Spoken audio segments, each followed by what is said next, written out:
Okay, how to clean a revolver. This is a Ruger GP100 in 357.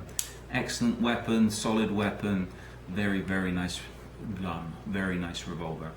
Okay, before you attempt to clean any weapon, make sure it's unloaded. Do a full unload, make sure the weapon's empty. Never attempt to clean a loaded gun. Okay, with a revolver, you don't have to strip it down.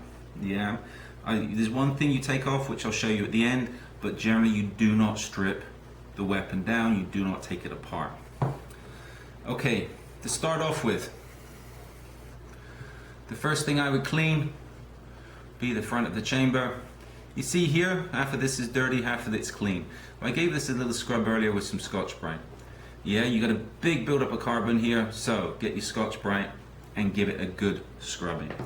Yeah, you're not going to damage the weapon, but that should be nice and sparkling.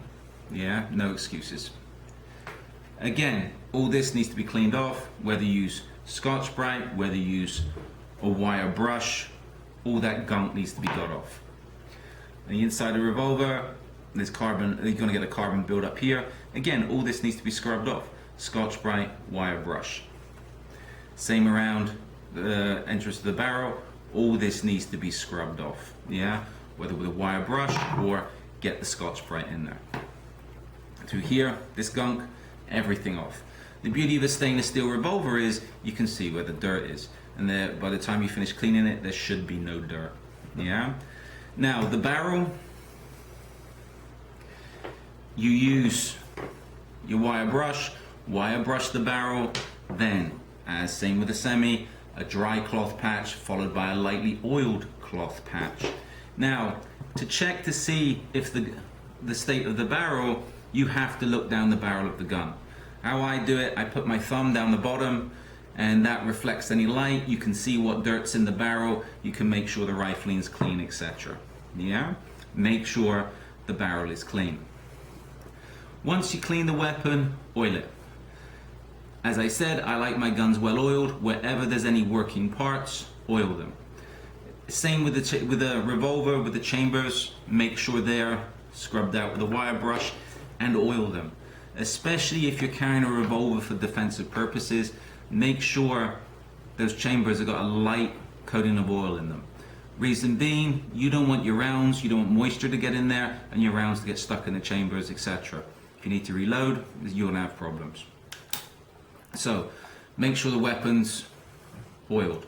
Wherever there's any working parts, put a few drops of oil in, get the oil into the mechanism. With a revolver, what I do, as the same as I said with the semis, with the removable grips. Generally in the bottom of the revolver, somewhere there's a little screw, unscrew it, and you can take off the grip. You get moisture in here, so make sure you clean under the grip. I generally put a seal of oil around here to stop moisture getting under the grip. If you go to buy a second-hand revolver, always check under the grips. Because what happens, a lot of people, your weapon, this part of the weapon might be nice and clean, but the person that's owned it before has never cleaned under the grip. They get sweat in there, that's going to be corroded. Yeah, so always clean under your grip. When you go to buy a second-hand revolver, if you're going to buy one, always check under the grip to make sure it's not corroded. Yeah, just screw the grip back on, you're good to go. So that's how you clean a revolver. Wherever it's dirty, scrub it, make sure she's nice and well oiled. Simple. Any questions? Let me know, give me a shout, send me an email, etc. Cheers.